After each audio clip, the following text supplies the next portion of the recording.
John Ironside Callahan stood in the center of a blood-stained fight ring in a dimly lit warehouse, his tattered Vietnam War uniform clinging to his weathered frame, facing a towering brute half his age.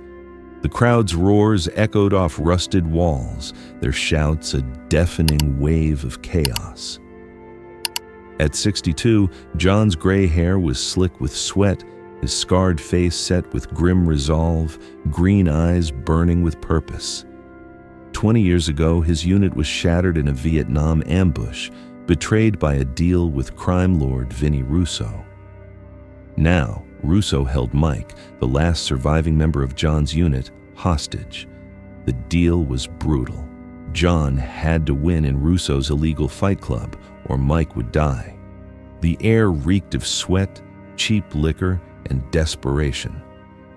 John's opponent, a hulking ex-boxer called Hammer, sneered, cracking his knuckles, his voice slicing through the noise. "You're done, old man," he taunted. John's lips curled into a faint smile, his uniform's faded metals glinting like armor.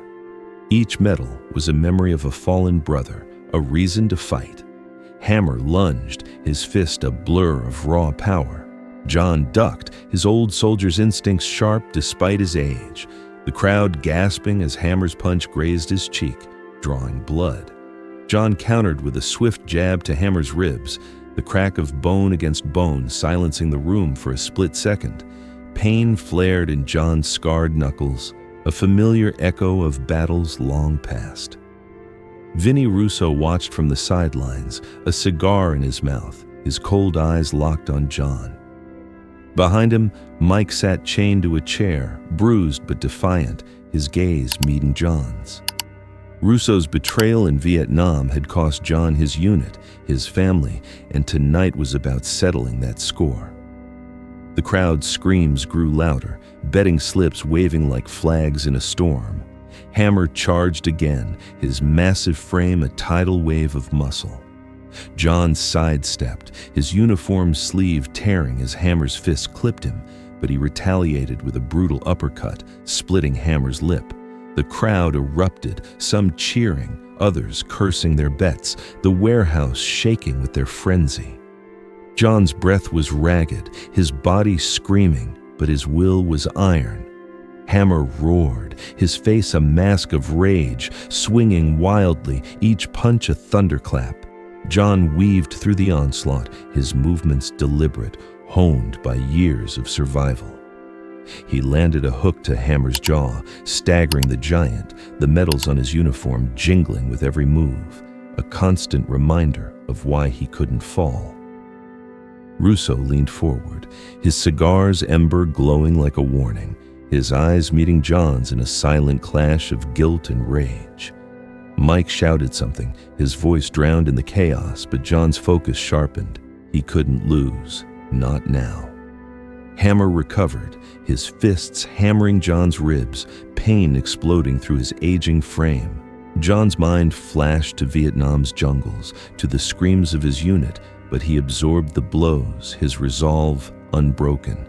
His legs wobbled, age betraying him, and Hammer sensed weakness, grinning as he aimed for John's head.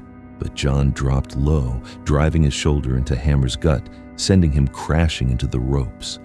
The warehouse became a cauldron of noise, the crowd wild with anticipation. Hammer staggered to his feet, blood streaming from his mouth, his eyes wild.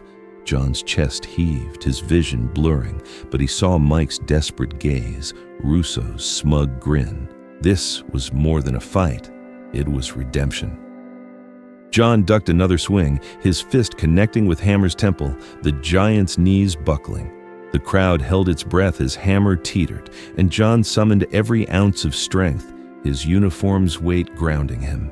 He threw the last punch, a brutal right hook that sent Hammer crashing to the mat unconscious. Silence fell, then exploded into cheers, Russo's cigar dropping as his face paled. John stood over Hammer, panting, his uniform torn but proud, his scarred knuckles clenched. He turned to Russo, who signaled his men, and Mike was unshackled, stumbling toward John. The crowd parted as the two veterans embraced, their bond unbroken by years or betrayal.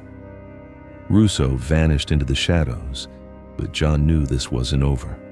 The warehouse emptied, leaving John and Mike alone, John's medals gleaming under flickering lights, each one a story of sacrifice.